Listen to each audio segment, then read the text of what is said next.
So again, this is the first time she showed in our botany space. Previously we were at Bondi Junction, and so this exhibition is called Harmony. It's very much typical of her work about the family, the home, the harmony, and so on. So to open the exhibition, we have Louise Guest. She's a researcher, writer, and for a long time she actually was doing a lot of research for Judith Wilson at the White Rabbit Gallery, but now she's independent now. She's doing a lot of things on her own, which is fantastic. So I'd like you all to welcome Louise Guest. Thank you. I'm not sure if I need this or not, but we might start that way. Look, Nicholas, rather a hard act to follow, I have to say, and did I think of using ChatGPT? No. I have recently had to mark way too many essays written by my delightful students that are clearly constructed using ChatGPT, so that's probably put me off somewhat. But I want to say thank you to Simon and thank you to Wang for inviting me to give these opening remarks today. I'm really honoured to be asked to speak about an artist who I think their work deserves to be seen more widely than it has been to date. As some of you may know, my research and writing over the last about 15 years has focused on the work of women artists in China and from China. And again, in many cases, I've been looking at the work of women who I think also deserve to be more widely known than they are. The book I wrote some years ago took as its title part of the famous, possibly apocryphal statement attributed to Mao Zedong. It was called Half the Sky, as in women hold up half the sky. The trouble is, as the feminist critic and curator Liao Wen said, holding up half the sky is exhausting.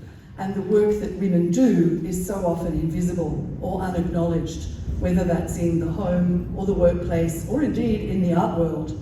So it's great to see this exhibition, the part of Wang Lan's extraordinary body of work here today, and to see it as a body of work, I think, that is produced so consistently over time. And when we look at her work from its earliest days back in China, before she came here to Sydney, I think we see that real consistency, but also a really interesting development in her practice. Many artists of Lan's generation, and most especially the women, are missing from what is usually considered the story of contemporary Chinese art that's being conveyed to Western audiences through exhibitions and private collections, such as Uli Sig's, for example, which is now at M+ Museum in Hong Kong. And their work just didn't fit the narrative of avant-gardism that was desired in the West. Not before time, there's now important research being done into the work of artists whose work is barely known outside China and really deserves to be known. So, like some of those artists, Wang Lan, too, has resisted the pressure felt by Chinese artists to prove their contemporary credentials. She paints her own particular view of a harmonious world, an aesthetic decision that was forged during difficult times, more on that in a minute, and maintained throughout her career. And as a result, her subjects became these beautiful expressions of a very personal world of peaceful landscapes and contentment and music and delight that we see on the walls today. In terms of the imagery that surrounds us here, we have a kind of utopian idyll. Human figures are living in harmony with the bull, the horse, the birds, and the natural landscape.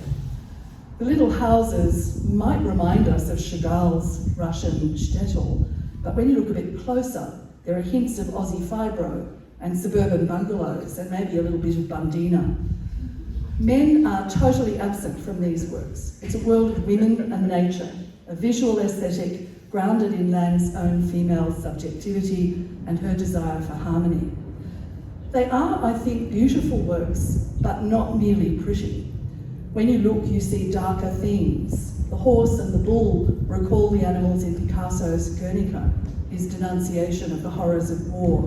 And some of the exotic imaginary birds seem to me like portents of some kind of disaster. And in some of these, I'm looking looking to see where it is, probably along this way. There's a bird with outstretched wings across the landscape, and I'm not sure whether it's a protector or a threat. So to me in these works, the harmony seems fragile, always on the verge of tipping into a darker kind of fairy tale. I think that's a really interesting way to think about her work. Frankly, when you know Lan's story, that hint of darkness is not surprising. And I hope that she won't mind if I reveal a little bit of the story in the years before she came to Australia. During the Cultural Revolution in 1969, at the age of 16, Lan was sent away to the Great Northern Wilderness in Heilongjiang Province, one of the 17 million so-called educated youth sent to faraway rural provinces under Mao's Up to the Mountains and Down to the Countryside movement. And she ended up near the Russian border to do farm labour with the Heilongjiang Production and Construction Corps. And just imagine the homesickness of a 16-year-old, so far from home and from everything that was familiar to her. But always knowing that she wanted to be an artist. Whenever there was a break in the farm work, she was making sketches of her peers, and later she was sent to do a 6-week art study course where she was taught drawing and printmaking. And her talent was recognised. An incredibly skillful woodblock print that she made there, really at the age of 16 or 17 I think, was reproduced on magazine covers. And to cut a long story short, I'm sure you'll be glad to know, finally, after the Cultural Revolution, when the universities reopened, she applied to study at the famous Lu Xun Academy of Fine Arts in Shenyang, where she majored in printmaking and taught there for some years after she graduated. Now, I think that's relevant to the work that we're seeing here because this background is visible in these works. When we look around here, we're seeing an artist who's forged her own visual language of form, image, colour and structure. There's such consistency. Motifs are repeated. They recur like the repetition of stanzas in a musical composition, yet each painting stands alone. It's also very evident that the works are making intentional, knowledgeable references to an eclectic range of influences and illusions. Lan was influenced firstly by the demands of the Russian school of drawing and socialist realist painting in which she was trained, but also by the new woodcut movement that was so influential in China in the early 20th century and also in her years in the north where she learned printmaking. But I'm sure you can see immediately when you look at these paintings that there are references to Western modernism, to the colour of the Fauvists, to the German expressionists, Paul Klee in particular, and to the tilted planes and flattened perspective of Picasso, and also very strongly to one of Lan's favourite artists, the lyrical Russian painter Marc Chagall.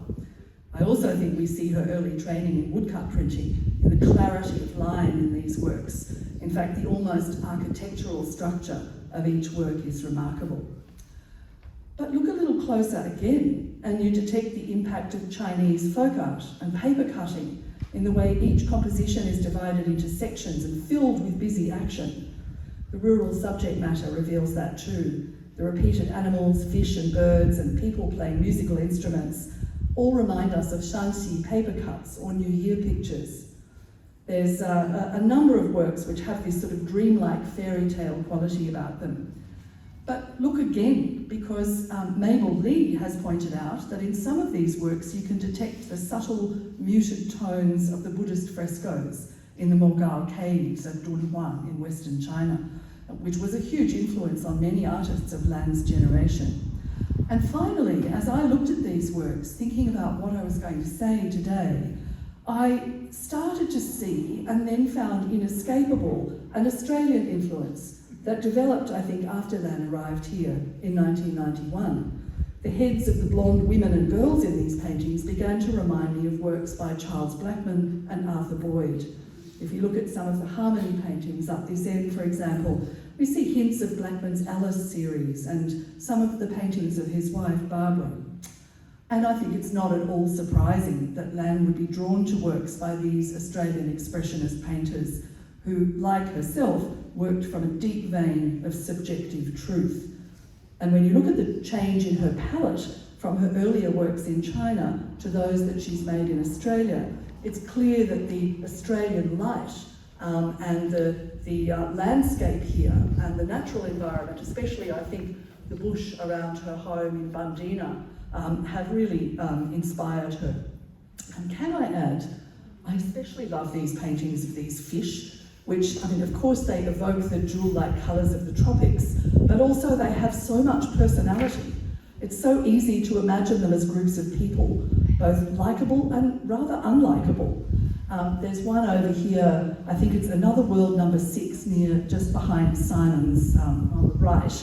And there's a very grumpy looking fish, which, I'm sure a grumpy old man fish, followed by a sweetly smiling one, a long-suffering female perhaps, just trucking along, thinking her own subversive thoughts. Or maybe that's just me. But I'm going to close with a beautiful quote at the end of the book that Lan and Jiawei published of her collected works some years ago. When she was accepted into the Lucian Academy in 1977, a fellow student told her that because she had suffered a great deal through the previous 10 years of chaos and extremism and so on, she should regard painting as a weapon and become China's Katie Kollwitz. Lan said, "I like to paint because it's interesting. I don't want to think of it as a weapon. Painting is not a weapon, but a language." And I commend Wang Lan's language, her visual language, to you, and I'm delighted to open her exhibition today. Thank you. Thank you, Louise. You've done some great research. I think we should truly check GPT when they updated their version. Well, who knows what that would come up with. I'll get Lan to say a few words. Oh, have to. No, my English is limited. I couldn't see much. Yeah. Firstly, thank you everyone. Come support. Yeah, it's encouraging, and thank you, Louise.